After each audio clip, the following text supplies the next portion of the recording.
is November 2, 5 PM na actually, narinig niyo yung aso namin. So, yan, ngayong araw, ayan, Lazy Tuesday. Today, ang update lang sa atin is, yung aso ayaw makisama. So, guys, today is November 2 and hindi tayo nakaluwas ng North Cemetery kasi ang alam ko sarado ata. And also, hindi tayo pwede makipagsabayan doon, lalo na't ngayon, pandemic, may COVID. Mas magandang stay at home na lang. Well, pinuntahan ko naman na si lola ko before and ipagtitiri ko na lang siya ng kandila mamayang gabi. And ngayon, hapon na, actually magka 5 PM na. 5 PM na ba? Ayan, so 5 PM na, 5:08 ang oras ngayon. Dito tayo sa kwarto, ayan. Dahil nga Lazy Tuesday. And eto, nahiga-higa ako dito kanina. And nagpalit lang ako ng damit kasi nga, maglilinis tayo ng bahay. Tapos, mamaya lalabas tayo para mag-badminton at nalalaglag yung tali ko.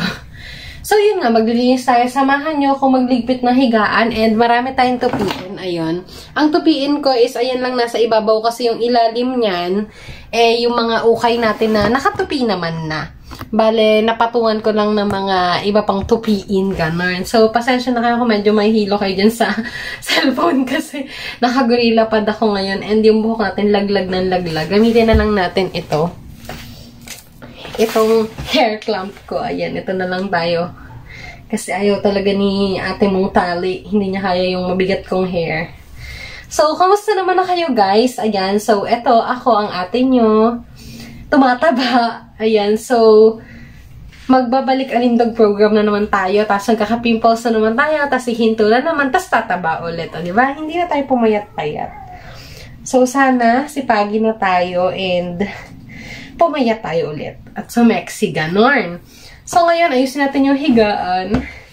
So, yan, mag-ayos na tayong higaan.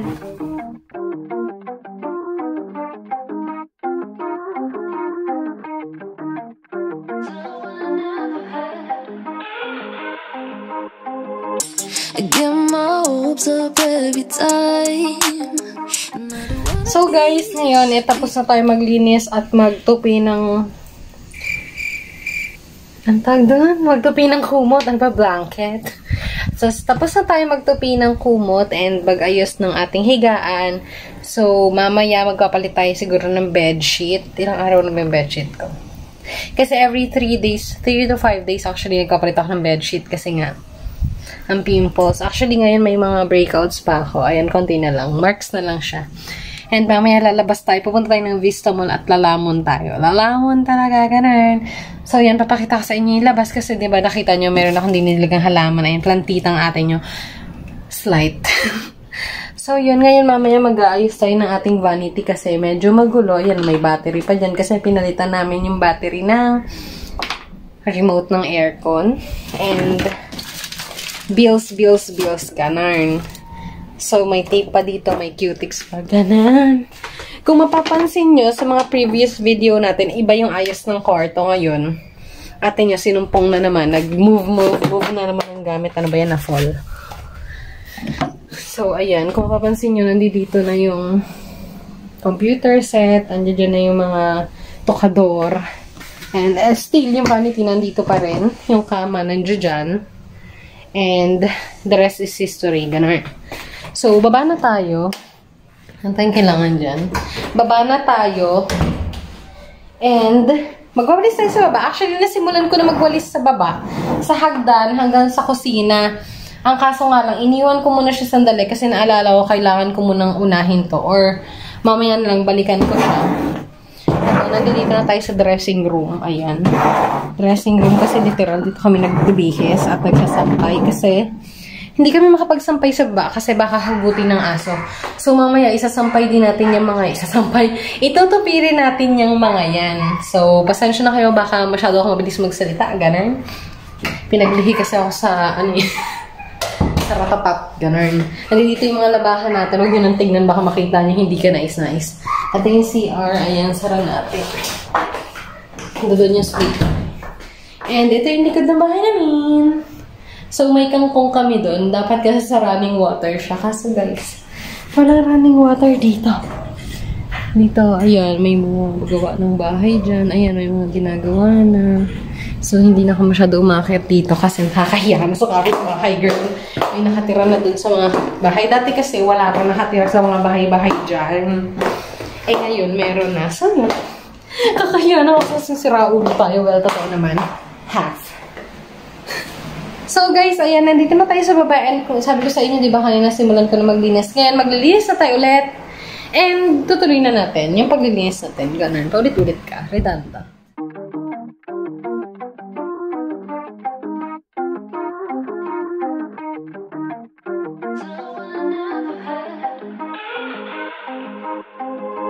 I get my hopes up every time, and I don't wanna be let down each road to find.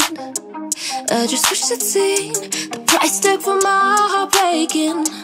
Was it worth all that waiting when I always knew just how I felt? Yeah, I'm looking back at the past and I feel regret. Don't wanna walk on the block, see where we met. Try to forget that you went on with someone else instead. Maybe it's better if I never love, so I don't have to open up, and you don't have to lose my trust every time. When my heart is getting so attached, when I know that we're gonna crash. Now I wish I could turn you back into someone I never had.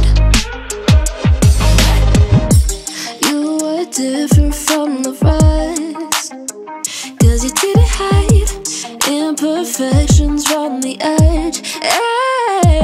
Yeah, bet you don't even love you half as much as I want to. You're right, yeah. I'm looking back at the past and I feel regret. Don't wanna walk on the block, see where we met. Try to forget that you went on with someone else instead. Maybe it's better if I never love, so I don't have to open up, and you don't have to lose my trust every time. When my heart is getting so attached, when I know that we're gonna crash. Now I wish I could turn you back into someone I never had. I can't pretend I don't need you. I can't pretend I don't love you. I can't pretend I don't miss your touch.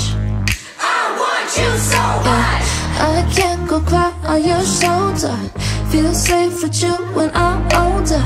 Just know I tried to come back for you. I came back for you. Maybe it's better if I never love, so I don't have to open up, and you don't have to lose my trust every time. When my heart's getting so attached, when I know that we're gonna crash. Now I wish I could turn you back into someone I never had. I want you so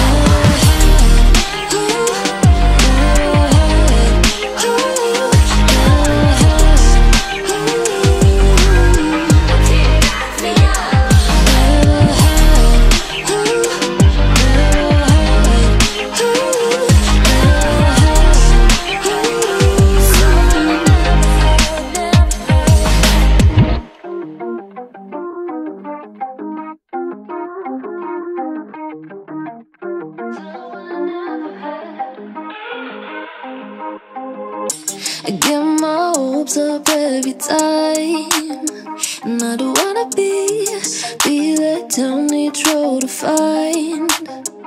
I just wish I'd seen the price tag for my heart breaking. Kung mapapansin nyo, meron kaming dato pati siya ka. Ang tawag dito, baking soda dito sa bintana kasi nire-ready ko yun guys dahil maglilinis ako sa labas. Dahil puro pupo na naman ng aso. Actually, every other day kami naglilinis dyan. Pag nakakalimutan, every other day talaga yung schedule. Pag nakakalimutan, every other 2 days, ganon. Basta, wag lang mga muy-wiwi dyan kasi bantot man. So, yun. Labas na tayo kasi makikipaglaro tayo ng badminton. Alam nyo, na-realize ko, hindi pala dapat tayo nag-block kasi ang init. Palit tayo ng damit. Pero syempre, hindi ka na kayo sasama, no?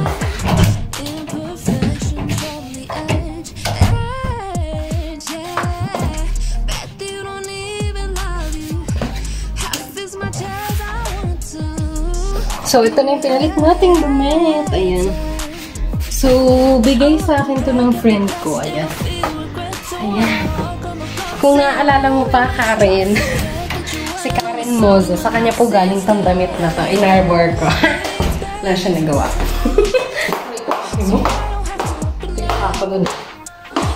Oh, alam mo, Karen Mozo. Kung naaalala mo talaga tong damit na to. Ito yung damit na ayaw mo ipa-arbor. Wala siya nagawa. Sa kanyang magaling na kaklase at kaibigan. Love ko yan. Si Chipmunks. Hi Chipmunks, sana napapanood mo to. Diba? Manood ka ng vlog ko. Char. Siga. So, pilitan manood. Buksan lang natin yung bintana dito sa harap. Labas tayo. Nag-badminton na yung magkuya dun sa labas.